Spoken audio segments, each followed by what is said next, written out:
اس سے گھروں میں جتنی پریشانیاں ہیں، جتنے غموم ہے، غموم اور حموم، غموم کس کو کہتے ہیں کہ آدمی کسی کے سامنے اپنے اندر کی بات کر کے اپنا سینہ ہلکا کر دے، یہ غم ہے، یہ غم ہے، کیا کہے، اس کو غموم کہتے ہیں۔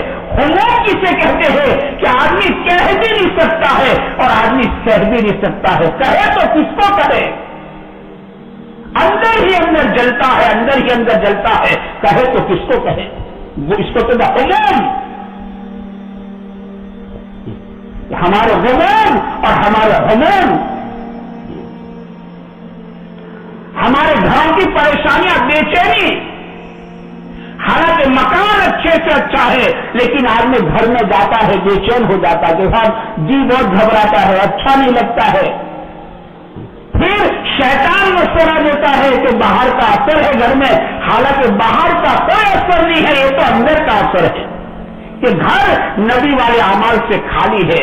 ہمارے پیارے نبی صلی اللہ علیہ وسلم آپ رحمت والے نبی ہے، آپ برکت والے نبی ہے، آپ سراپا نور ہے، تو آپ کے اعمال سراپا نور، سراپا رحمت، سراپا برکت ہے۔ اس سے گھر خالی ہوتے جا رہے ہیں۔ یہ ہمارے گھروں کی بہت بڑی ضرورت ہے، اس سے اپنے گھروں کو آباد کیا جائے۔ اس سے روزانہ اپنی ماں بہنوں کو لے کر بیٹھو تاکہ اللہ کرے یہ اپنے گھر کو دیندار گھرانہ بنائے۔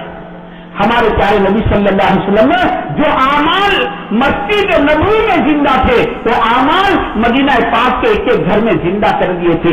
ایک ایک گھر مسجد تھا، ایک ایک گھر مدرسہ تھا، ایک ایک گھر خانقاہ بنی ہوئی تھی۔ ہمارے گھروں کا حالات تو یہ تھے کہ ہمارے گھر کی عورت کا پیٹ کا بچہ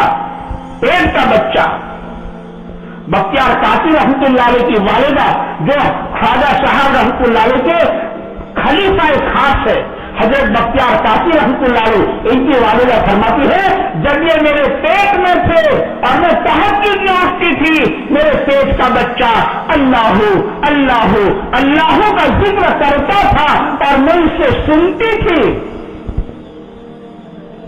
ہماری تو عورتوں کے پیٹ کے بچے کا حال یہ تھا۔ یہ گھر ایسے خانقاہ بنے ہوئے تھے، یہ ہمارے گھروں کی ضرورت ہے،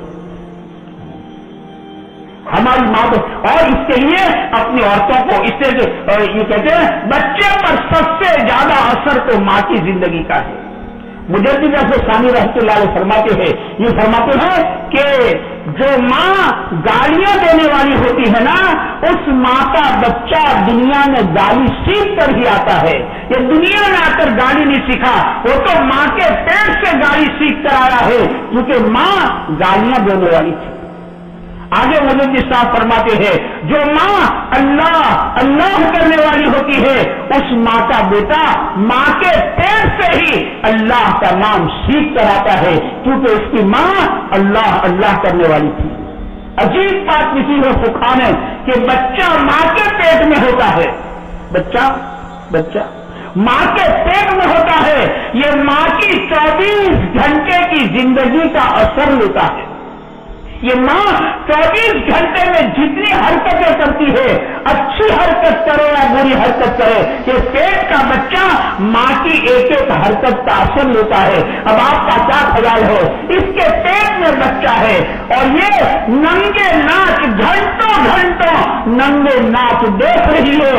اب بتاؤ اس پیدا ہونے والے بچے سے آپ کو کیا امید ہے؟ بلکہ عجیب بات لکھی علماء نے کتابوں میں کہ وہ حمل، عجیب بات ہے، وہ حمل اس صحبت سے رہا جس صحبت کے بعد میاں یا تو بیوی دونوں سے کسی ایک کی صبح کی نماز قضا ہو گئی تو اس حمل سے پیدا ہونے والی اولاد نافرمان ہوگی۔ آپ انداز لگاؤ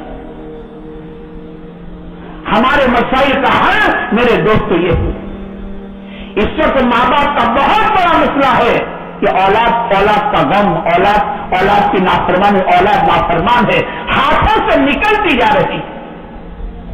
ایک حقیقت میں وہ کہتا تھا کہ میری اولاد، میرا بیٹا مجھے سانپ کی طرح ڈستا ہے. وہ باپ کہتا ہے، وہ کہتا تھا کہ میرا بیٹا مجھے سانپ کی طرح ڈستا ہے. پھر وہ کہتا ہے بیچارہ کاش اس سے تو اللہ تعالیٰ باز رکھتے تو اچھا تھا، اللہ تعالیٰ اولاد نہ دیتے تو اچھا تھا.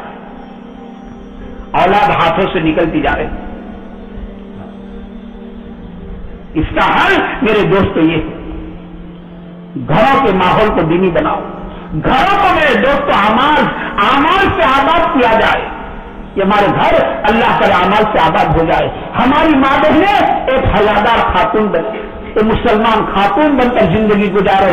یہ فاطمہ زہرا رضی اللہ تعالیٰ عنہ کی نقل اتارتے زندگی گزارے. یہ پردے پر ناچنے والوں کی نقل نہ اتارے، یہ فاطمہ زہرا کی نقل اتارتے زندگی گزارے. یہ میرے دوست اس کا انتظام ہے. اس اللہ پاک نے اپنی بندیوں کو قرآن کریم میں زندگی سکھائی ہے. سورہ نور کو دیکھو. اے پیارے نبی جی ہماری ایمان والی بندیوں سے کہو یہ دوپٹہ اوڑے تو ایسا اوڑے جس سے اس کا پورا سر اور اس کو گریبان کہتے اس کا گریبان چھپ جائے. اے پیارے نبی جی ہماری ایمان والی بندیوں کو کہو کہ دوپٹہ اوڑے تو ایسا اوڑے جس سے اس کا پورا سر اور اس کا پورا گریبان چھپ جائے. اللہ تعالیٰ اپنی بندی کو ایسے دوپٹے میں دیکھنا چاہتے ہیں. اب سچ بتاؤ ہمارے معاشرے کے حالات کیا ہے؟